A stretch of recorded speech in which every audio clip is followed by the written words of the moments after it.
Olá e boas-vindas ao nosso mergulho de hoje. A fonte que temos em mãos é o primeiro volume da coleção patrística, chamado Padres Apostólicos. É uma viagem fascinante, sabe? Para os primeiros momentos do cristianismo logo depois da Era dos Apóstolos. Exatamente. É uma janela única. Estes textos reúnem escritos de figuras como Clemente Romano, Inácio de Antioquia, Policarpo de Esmirna. E também o autor do Pastor de Hermas, a Carta de Barnabé e até uns fragmentos de Pápias, né? E isso, eles são a primeira geração de líderes cristãos depois dos apóstolos de Jesus. Os escritos deles são a ponte direta entre o Novo Testamento e a igreja que se desenvolveu nos séculos seguintes. E é essa ponte que a gente vai atravessar. Só uma observação importante.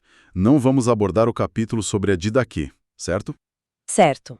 Já foi o foco da nossa análise anterior. Então, vamos mergulhar nos outros textos que são riquíssimos. Perfeito. Os padres apostólicos nos mostram como as primeiras comunidades viviam, em que acreditavam e, principalmente, como se organizavam. Vamos começar então com a primeira carta de Clemente aos Coríntios. É um texto bem longo, tem 65 capítulos. Sim, e foi escrito para resolver um problema sério. Uma rebelião que tinha acontecido na comunidade de Corinto. Eusébio, que foi um antigo historiador da igreja, conta que essa carta era tão importante que era lida publicamente em muitas igrejas. Quase como se fosse parte das escrituras. O que é fascinante nela é a estrutura e a autoridade. Clemente apela pela paz, pela concórdia, Certo. e para isso ele usa exemplos do Antigo Testamento, como Caim e Abel, para alertar sobre os perigos da inveja e da discórdia. Ele também menciona exemplos mais próximos, né? Fala dos apóstolos Pedro e Paulo. Sim, e essa parte é muito forte. Ele diz que eles sofreram o martírio por causa do ciúme e da inveja. É um retrato muito humano dos desafios daquela comunidade. Ou seja, não era um mundo idealizado. E é nessa carta que a gente já viu os alicerces de algumas práticas e estruturas bem conhecidas. Exatamente. A carta é um dos primeiros documentos fora da Bíblia a falar claramente sobre a sucessão apostólica. A ideia de que a liderança da igreja é passada de forma ordenada. Isso, ela menciona uma hierarquia com presbíteros e destaca a importância da liturgia. Do ponto de vista teológico, é muito rica. Em que sentido? Bom, a carta afirma a divindade de Cristo, a fé na Trindade e descreve Jesus como o sumo sacerdote de nossas ofertas. Entendi. E os capítulos finais, dos 59 ao 61, contêm uma oração longa, uma súplica pela comunidade, pelos governantes, que se assemelha a muitas orações litúrgicas que encontramos nas missas até hoje. Impressionante. Agora, vamos para Inácio de Antioquia. E aqui o cenário muda completamente, é muito mais dramático. Muito. Ele escreve as cartas dele enquanto está sendo levado acorrentado para Roma. Ele sabe que vai ser martirizado. E essa certeza da morte dá um peso, uma urgência incrível às palavras dele. E essa urgência se reflete no tema central dele, que é a unidade da igreja. Para Inácio, essa unidade é visível na figura do bispo. Certo, ele é bem insistente nisso. Muito.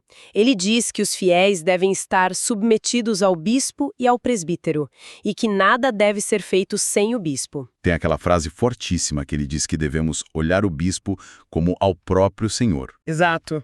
É a defesa de uma estrutura hierárquica bem clara, para evitar as divisões que ele tanto temia. E a paixão do Inácio pelo martírio é algo que me impressiona muito. Na carta aos Romanos, ele chega a implorar para que não tentem salvá-lo. É verdade. Ele diz coisas como: deixai que eu seja pasto das feras.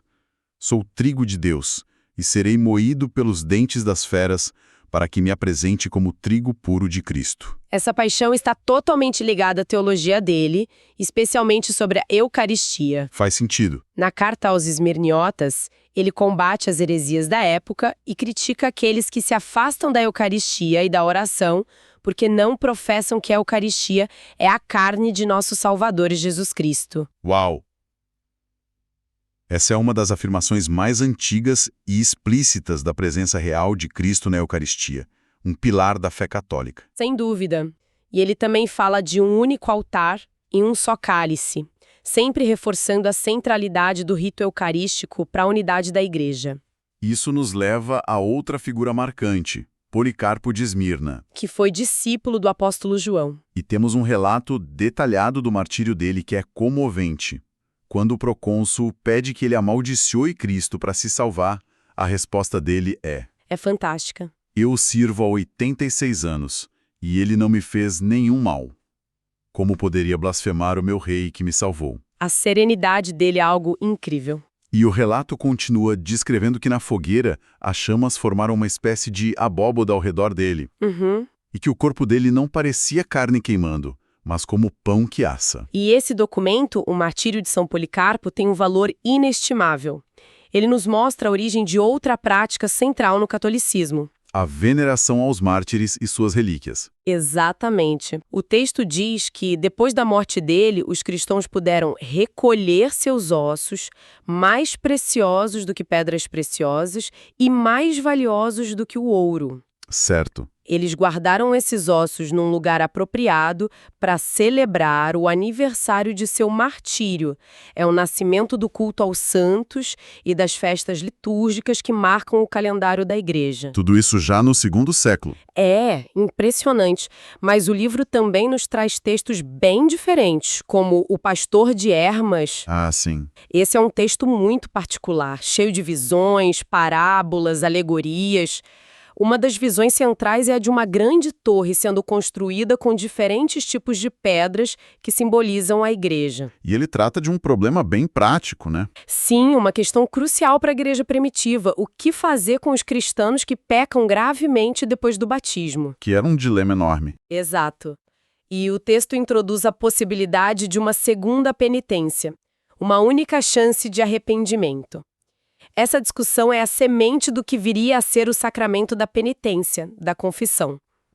Temos também a Carta de Barnabé, que usa muitas alegorias do Antigo Testamento para falar de Cristo, e os fragmentos de Pápias, um bispo que se dedicou a coletar tradições orais. E Pápias nos oferece algo precioso. Ele nos dá as informações mais antigas que temos fora dos próprios evangelhos sobre como eles foram escritos. Sério? O que ele diz? Ele afirma, com base na tradição dos presbíteros, que Marcos foi o intérprete de Pedro e escreveu o que lembrava de sua pregação. Interessante. E que Mateus reuniu ordenadamente em língua hebraica as sentenças de Jesus.